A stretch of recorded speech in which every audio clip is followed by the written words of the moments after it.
जय हिंद विद्यार्थी मित्रांनो, Kalsubai GK centre या यूट्यूब चॅनलवर आपले सहर्ष स्वागत। संपूर्ण महाराष्ट्रातील विद्यार्थ्यांचं ज्या हिअरिंगकडे लक्ष होतं अशी पेसा केस की आज तरी आम्हाला न्याय भेटेल, कारण सुप्रीम कोर्टाला न्यायाची देवता मानतात। परंतु या सप्टेंबर महिन्यामध्ये एकाच महिन्यामध्ये पेसा केस ही 4 वेळा लिस्टेड झाली, परंतु हिअरिंग मात्र एकदा पण झालेले नाही। आणि 1 वर्षापासून पेसा क्षेत्रामध्ये राहणाऱ्या विद्यार्थ्यांच्या आयुष्याशी तारीख पे तारीखचा खेळ खेळून या मुलांच्या आयुष्याशी हे सरकार खेळत आहे। कारण या क्षेत्रामध्ये राहणाऱ्या विद्यार्थ्यांची निवड होऊन देखील त्यांना अद्याप नियुक्ती दिलेली नाही आणि त्यांच्याबरोबर बाकीच्या विद्यार्थ्यांना नियुक्तीसुद्धा दिली आणि त्यांना पगारसुद्धा चालू झाले। परंतु या विद्यार्थ्यांचं 1 वर्षाचं नुकसान झालं, याची भरपाई कोण देणार आणि याला जबाबदार कोण? आणि संपूर्ण महाराष्ट्रातील विद्यार्थ्यांना वाटत होते की आम्हाला आज तरी न्याय भेटेल, परंतु सुप्रीम कोर्टाने आजसुद्धा हिअरिंग घेतलेली नाही आणि पुढची डेट देण्यात आलेली आहे 1 ऑक्टोबर 2024। आणि याला जबाबदार सरकारचं असणारं आदिवासी समाजाकडे दुर्लक्ष आणि जे आदिवासी समाजाचे 24 आमदार आहेत ती यांचा हलगर्जेपणा या केसला आतापर्यंत नडलेला आहे। कारण आदिवासी समाजाचे 24 आमदार सत्तेमध्ये असणाऱ्या सरकारमध्ये पण आहे ती आणि विरोधी पक्षामध्ये पण आहे ती, परंतु सर्वांना आपला पक्ष महत्त्वाचा आहे, आदिवासी समाज नाही। कारण इतक्या साक्षी आहे आदिवासी समाजाचा फक्त वोटर बँक म्हणून उपयोग करण्यात आलेला आहे। कारण लोकांच्या समस्या सोडवणे हे काम लोकप्रतिनिधींचं असतं, सरकारचं असतं आणि हे काम जर प्रतिनिधी आणि सरकार करत नसेल तर ही लढाई आता जनता हातामध्ये घेईल। आणि ही लढाई लढताना जर कायदा आणि सुव्यवस्थेचा प्रश्न निर्माण झाला तर याला जबाबदार हे बेजबाबदार सरकार असेल, आदिवासी समाज विरोधी सरकार असेल, केंद्र सरकार असेल, राज्य सरकार असेल। या सरकारच्या भूमिका आपल्याला नेहमी आदिवासी समाजाच्या विरोधातच बघायला मिळतात। आणि ही पेसा केस हिअरिंग का झाली नाही याची कारणे आता आपण बघणार आहोत आणि या पेसा केसचं करंट स्टेटस काय आहे हे चेक करणार आहोत।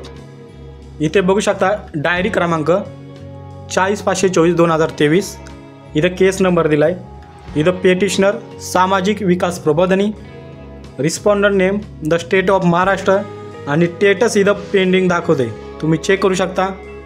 कारण आज सुनावणी झालेलीच नाही। त्यानंतर व्ह्यू ऑप्शनवर क्लिक करूया, त्यानंतर तुम्ही इथे चेक करू शकता डायरी नंबर, केस नंबर आणि लास्ट लिस्टेड ऑन 19/9/2024। म्हणजे आज सुप्रीम कोर्टमध्ये पेसा केस हिअरिंग ही लिस्टेड झाली होती, परंतु या पेसा केसचा सिरियल नंबर हा 20 होता, त्यामुळे इथपर्यंत हिअरिंगचा नंबरच आलेला नाही। ज्याप्रमाणे काल घडलं होतं त्याचप्रमाणे आज देखील घडलेलं आहे। आता आपल्याला सुप्रीम कोर्टाने पेसा केस हिअरिंगसाठी नवीन डेट दिलेली आहे 1 ऑक्टोबर 2024। आणि आपली जी पेसा केस हिअरिंग आहे ही 3 जजेसच्या बेंचवर होणार आहे। त्याच्यामध्ये स्वतः चीफ जस्टिस ऑफ इंडिया आहेत, जस्टिस JB पार्डीवाला आहेत आणि मिस्टर जस्टिस मनोज मिश्रा।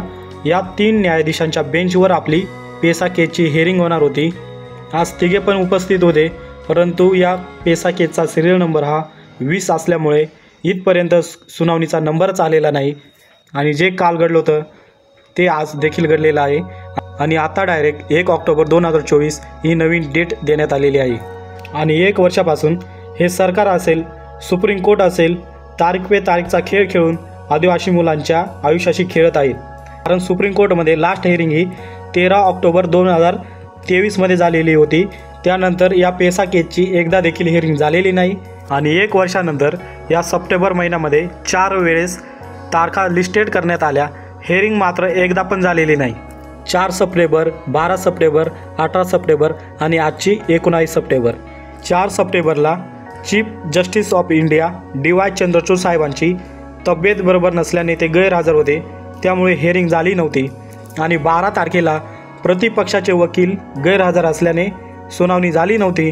आणि 18 सप्टेंबरला या पेसा केसचा सिरियल नंबर 18 होता, त्यामुळे काल देखील सुनावणी झाली नव्हती। आणि आज देखील 19 सप्टेंबरला या पेसा केसचा सिरियल नंबर 20 होता आणि या 20 नंबरपर्यंत हिअरिंगचा नंबरच आला नाही। आणि आता आपल्याला पुढची डेट 1 ऑक्टोबर 2024 दिलेली आहे, तुम्ही ते चेक करू शकता। आणि तुम्ही ते पण चेक करू शकता। आजची जी पेसा केस हिअरिंग होणार होती ती कोर्ट क्रमांक 1 मध्ये होणार होती। इथे बघू शकता 19/9/2024 आणि इथे खाली न्यायाधीशांची नावे दिलेली आहेत आणि कोर्ट क्रमांक 1 मध्ये कोणकोणते न्यायाधीश हिअरिंग घेणार होते त्यांची सुद्धा नावे दिलेली आहेत। Honourable the chief justice, honourable justice JB Pardiwala आणि ऑनरेबल जस्टिस मनोज मिश्रा या 3 न्यायाधीशांच्या बेंचवर आपली पेसा केसची हिअरिंग होणार होती। आणि आज होणाऱ्या पेसा केस हिअरिंगची डिटेल तुम्ही इथे चेक करू शकता।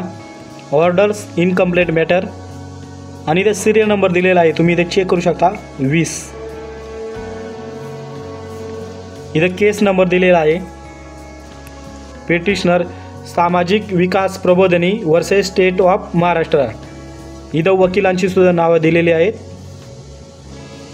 आणि इथे AI नंबर म्हणजे इंटरलॉकेटरी ॲप्लिकेशन नंबर इथे दिलेला आहे, कारण या इंटरलॉकेटरी ॲप्लिकेशनद्वारेच मॉडिफिकेशन ऑफ कोर्ट ऑर्डर करण्यात आलेलं होतं आणि सुनावणी लवकर घेण्यात आलेली होती, परंतु आज देखील हिअरिंग झालेली नाही।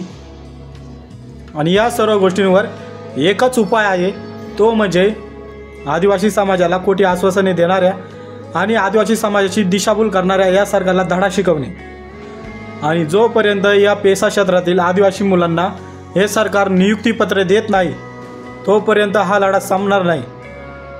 आणि येणाऱ्या विधानसभा निवडणुकीमध्ये आदिवासी समाज या सरकारला धडा शिकवल्याशिवाय राहणार नाही, कारण हे सरकार आदिवासी विरोधी सरकार आहे। मग ते केंद्र सरकार असो किंवा राज्य सरकार असो, जाणून बुजून आदिवासी भाग हा पायाभूत सुविधांपासून वंचित ठेवणे, नोकऱ्यांपासून वंचित ठेवणे, कायम अशा भूमिका या सरकारच्या आपल्याला बघायला मिळतं।